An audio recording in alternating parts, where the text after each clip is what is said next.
एक 4-5 का पिस्टल ही अपने पास रखता था, बुलेट प्रूफ जैकेट पहन के रखता था। अगर हमारा किसी ने मारा तो वो कितना मर्जी पकड़ा नेता हो, कोई करेगा ना तो फिर रिएक्शन में जरूर उसको जवाब देना।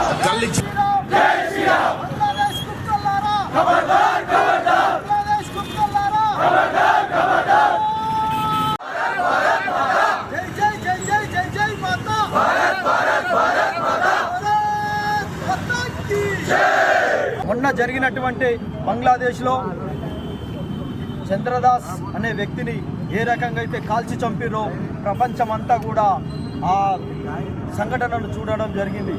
ప్రపంచం మేలుకోవాలి, బంగ్లాదేశ్లో ఉన్న హిందూ మైనార్టీలను కాపాడాలి అని చెప్పేసి గొంతు ఎత్తి నినాదం ఇవ్వడం జరుగుతుంది. మాకు ఒకటే విషయం చెప్తున్నాం, మా హిందువులైనటువంటి బంగ్లాదేశ్లో ఈరోజు హిందువులని అన్ని రకాలుగా చంపడం, ఏ రకంగా మహిళలని, చిన్నపిల్లల్ని, పెద్దవాళ్ళని చూడకుండా ఏ రకంగా అయితే చంపుతున్నారో ఇది చాలా బాధాకర విషయం. ఈరోజు ప్రపంచమంతా హిందువులు నిరసన వ్యక్తం చేస్తున్నారు. ఈ దేశంలో హిందువులు జాగృతంగా ఉన్నారని, సుశాంతంగా ఉన్నారని అనుకుంటున్నారా? కాదు.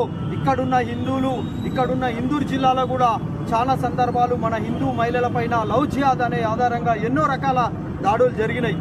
హిందువులు జాగృతం కావాల్సిన అవసరం ఉంది, హిందువులు సంఘటితం కావాల్సిన అవసరం ఉంది.